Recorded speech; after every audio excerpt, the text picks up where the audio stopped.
everyone! So back in May, I filmed a video showing you some of the book series that I had no intention of finishing. Now, it turned out that I actually had so many more series than I anticipated sitting on my shelves, so this is going to be part 2 of that video. Enjoy! Alright, so I'm going to start with a pretty big one, and that is A Great and Terrible Beauty by Libba Bray. This is the Gemma Doyle series. I read this book a few years ago, and unfortunately it didn't click with me. I know a lot of people love this, and that's awesome, but I'm not going to continue on. I even was just talking to Crystal about the series, and the first line of the synopsis on the back of the books is, "Gemma Doyle isn't like other girls." And I'm like, ugh!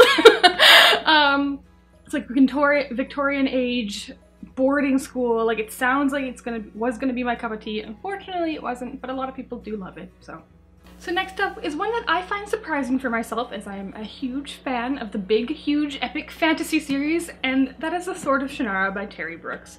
My brother and my mom really liked this series when I was growing up, but I never read it. I read this book for the first time last year, and unfortunately I just found it to be quite dry.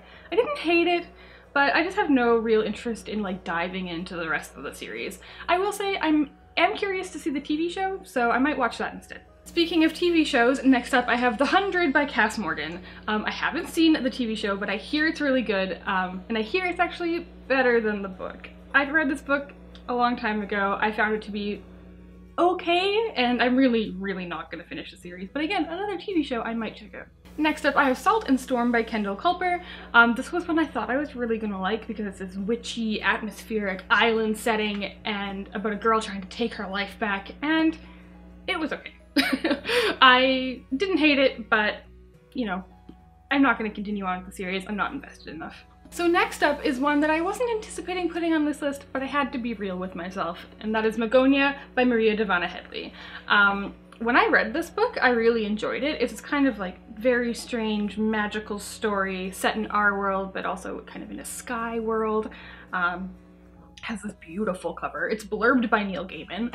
And at the time I really enjoyed it, but at this point I would need to reread this book to continue on with the sequel, and I just really don't have any interest in doing that, so I'm not gonna read it. Next up I have another book I enjoyed, and that is The House of the Scorpion by Nancy Farmer. This is a really fast-paced, kind of science fiction-y, dystopian-y young adult novel, and it's won a bunch of awards, and I did enjoy it when I read it. It's very fast-paced. The main character, Matt, is really kind of morally gray in different ways, and I enjoyed it, but again, it's been so long now that I would definitely need to reread this before I read the next book, and I just can't see myself doing it. It's kind of long, and it's not gonna happen. The next book I have is Across the Nightingale Floor by Leanne Hern. I only read this last year, and I could not tell you what this is about. I believe it is inspired by Japanese mythology, like a Japanese fantasy setting, but it bored me, I didn't care for it, and I'm not going to continue on. So next up is the only Margaret Atwood novel I have ever read, surprisingly enough, and that is Oryx and Crake. This is a trilogy, I believe, and although I enjoyed this kind of really cool dystopian world, I didn't love it. It took me a while to get through, and I'm fine with this just being one book. So while I enjoyed the experience, I have no need to read 2 more books on this subject, so I'm happy just keep. So next up I have Lailah by Nikki Kelly. I actually picked this up because I read a short story anthology called Kisses and Curses, and she had a story set in this world in there that I actually really enjoyed, so I wanted to pick this up. I read it. It's very much YA that felt like it came out, you know, in like 2010. Like, it's vampires, it's angels, it's the good versus evil. It was fast-paced, I'll give it that, but it's pretty cheesy, and I'm not going to read the next one. Next series I have is The Sin Eater's Daughter by Melinda Salisbury. This has a fun premise. It has like a very Shatter Me presence. The main character in here is like the kingdom's executioner, and she can kill anybody with her touch, and then one day, mysteriously, all of a sudden one boy can touch her. So it was fun, but it's definitely like nothing I have, you know, it's not something I haven't seen before. It has a beautiful cover, but it's not enough for me to want to read the next 2 in the series. But again, with any of these, if these end up being like amazing series, I could probably be convinced to carry on. So if you love this, let me know. So next up is a book I really enjoyed when I was younger, and that is Inkheart by Cornelia Funke. Now I know her name is German and I'm not pronouncing this right, so I apologize. And I believe this is actually translated from German, so you don't see a lot of translated middle grade and YA, which is pretty cool. But this story is so much fun. I believe they actually made a movie out of it, but it is a world in which when you write something in a book, it can come to like actual real life. Such a fun premise for a story, and I do love this book, but at this point in my life I probably won't read the rest of the series, but I do hold this one dear to me. Next up is one that I'm going back and forth on, and that is The Rook by Danielle O'Malley. I, again, enjoyed this book when I read it, and I think I could do with a reread of this one. Like, this one, I might hold on to this one. If you've read it and you liked it, let me know. But I'm actually going to read the first sentence of the synopsis because it kind of like sets up the feeling of this book so well. And that is, so begins the letter Miffy Thomas is holding when she awakes in a London park surrounded by dead bodies, all wearing latex gloves. What? So, again, I think this one is a matter of, it's been a while since I read it. I don't remember a lot of like the fine details of the story, so I would need to reread this to continue on with the next book. But I could be convinced with this one. It's a long book, so it'd be a lot to reread, but I'm wishy-washy. So next up I have my mom's all-time favorite book series, and that is Outlander by Diana Gabaldon. I read this because my mom wanted me to. This is her copy, and I didn't love it.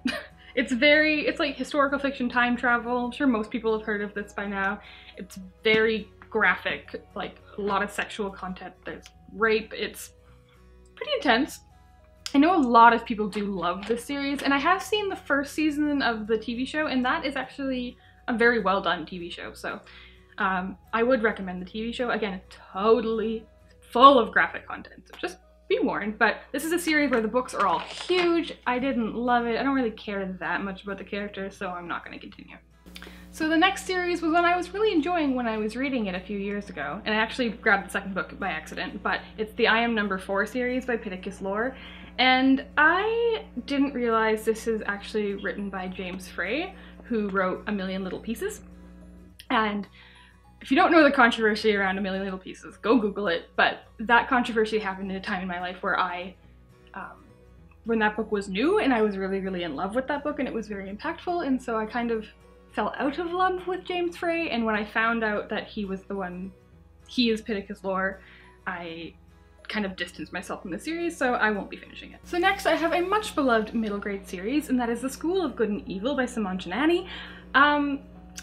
I had really high hopes for this because it's about a school of good and a school for evil, and one girl thinks she's going to be in the school for evil, one girl thinks she's going to be in the school for good, and surprise, surprise, they end up in the opposite schools.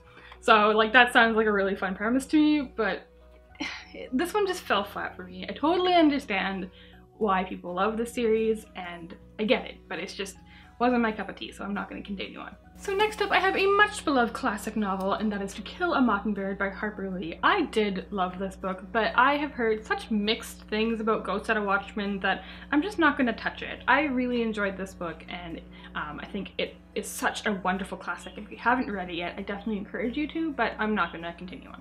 So next up I have one that I don't think a lot of people have heard of, and that is The Book of Dead Days by Marcus Sedgwick. And I actually did enjoy this book when I read it, but again, it was quite a long time ago. But this is set during the Dead Days, which is the days between Christmas and New Year's, when like supernatural is kind of very close to the surface, I suppose. So this book has a really cool, like mysterious, atmospheric, and dark vibe set in this like Victorian city. Really enjoyed it, but again, at this point, I'm just not going to continue on. Okay, so next up is a manga series that I didn't know anything about, but I happened to find the first 8 volumes at a thrift store for like super cheap, and I'm like, oh, I'll pick these up.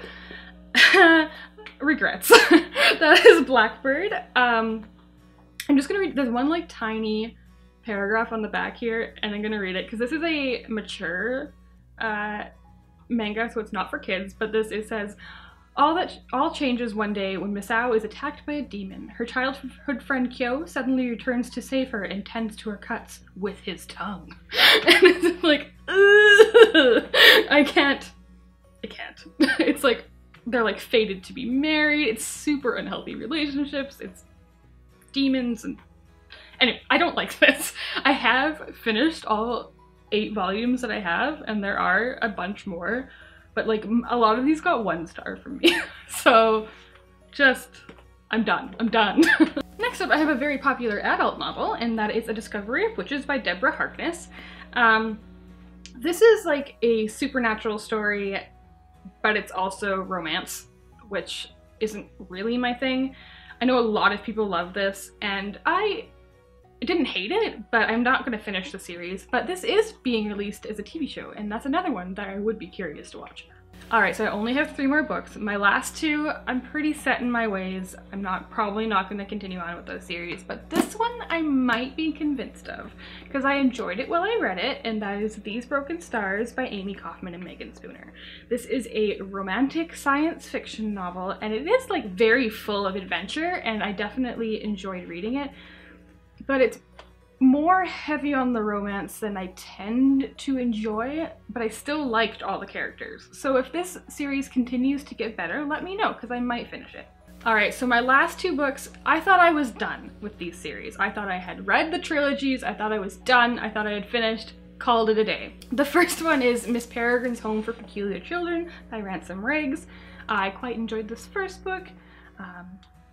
I think I liked the second book the best, and I really didn't like the third book. I just find the series too a little bit boring. I know a lot of people do love this series, and that's fabulous, but they have just announced a book 4, and in my mind, it was supposed to be a trilogy. It was supposed to be done, and so I'm done. I'm not going to read the 4th book.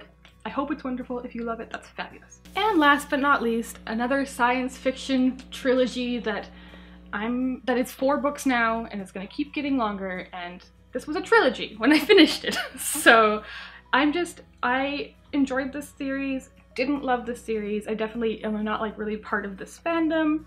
I understand why people like it, like it's really cool science fiction, but it's not for me. I'm not reading the 4th book. I'm not going to continue on. The trilogy is done. Alright, so that's it. I'm sure if I scoured my shelves really closely, I could probably find a few more series I have on there that I'm not going to finish if I really told the truth to myself. But I think for now, I've gone through, what, 50 series or so by the end of this video that I'm just not going to finish. And that's a lot. But do remember that I have been a reader for 25 years now, so I have been reading a lot of these series for a lot of my life. So, you know, that's not to say I don't like series. I have so many series that I absolutely love, and perhaps that's another video. But for now, thanks so much for watching. If you like this video, please give it a thumbs up and subscribe for more. Happy reading, and thanks for being awesome. Bye!